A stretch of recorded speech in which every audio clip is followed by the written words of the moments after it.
Տիկին Տիգրանյան, սկսեմ ֆուտբոլից,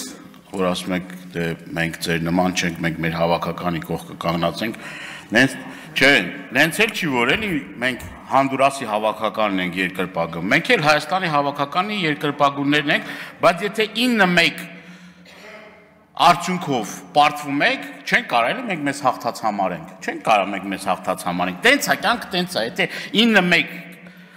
ու տենց պարտությունների շղթայով սենց գնում ենք, ես էլ երկրպագու եմ, բայց նյարդերս չի ելիքում էլ ֆուտբոլ նայելու, ոչ առողջություն ամնացել, մի հատ ֆուտբոլ նայեմ, էդ էլ զրկեցիք այդ հնարավորությունից, մեկ էլ հայտնի լողորդի բանն եմ, էլի անեկդոտն եմ ուզում հիշենք, որ ասում էր դե լավա չեք խեղդվել են, որ մրցույթին մասնակցել է, մխիթարում են, ասում են լավա մրցույթին լողորդը չի խեղդվել, մխիթար ենք մեզ դրանով։ Ինչ վերաբերվում է մեր թեմային, կենսաթոշակներին, ուրեմն վերջերս էլի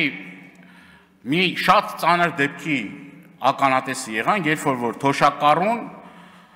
երկար ուրեմն մտածելուց հետո իր հանապազորյա հացը գնելու թե հոսանքի վարձը մուծելու, այդ կինը ուրեմն ձմեռվա այդ ցրտաշունչ այդ օրերին իր կյանքի վերջին օրերն է ապրել։ Սա մեր իրականությունն է, որ մարդը չի իմանում այդ կոմունալ վճարները տա, այդ հացը գնի, թե ինչ անի, այդ 30, լավ 40,000 դրամով որևիցե մեկը կարող է ապրի, կամ այդ որոշել եք, որ 33,000 դրամ է սպառողական զամբյուղ, այդ 33,000 դրամով ում տան, որ կարողանա ապրի։ Կա ինչ-որ մեկը, որ կարա 33,000 դրամով, կամ 40,000 դրամով ապրի։ Կա ինչ-որ մեկը, որ կարա օրինակ այդ գումարով մի հատ էլ, չգիտեմ, գույքահարկ տա, մի հատ էլ տրանսպորտից օգտվի,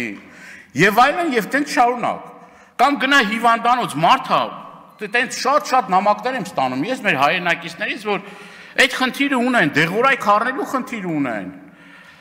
Ու մենք, ստեղ պոպուլիստ չի, խորհրդարան է, մենք պետք է գանք ստեղ հարցերը բարձրացնենք։ Մի հատ է մուննատ է գալի, արևելքից, արևը դուրս է գալի, արևմուտքում մայր է մտնում, չէ հա, իրոք,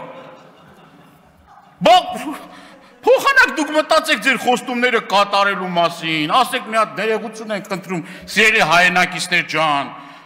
չէ, ասում եք, բան ա, եկել եք, բան եք անում, մենք, ձեր ծրագրում են գրած է, գոնե չենք գրետ ծրագրում։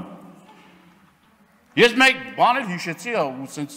դուք որ խոսում եք հիշում էլ այդ սարսափ ֆիլմ էր հիշեցնում, որ օրինակ 2050 թվին դուք լա իշխանության եք, Հայաստանի հավաքականն էլ, այդ որ ասում է բանա, չէ, աշխարհի չեմպիոնա դառնալու։ Շատ տխուր է պատկերը։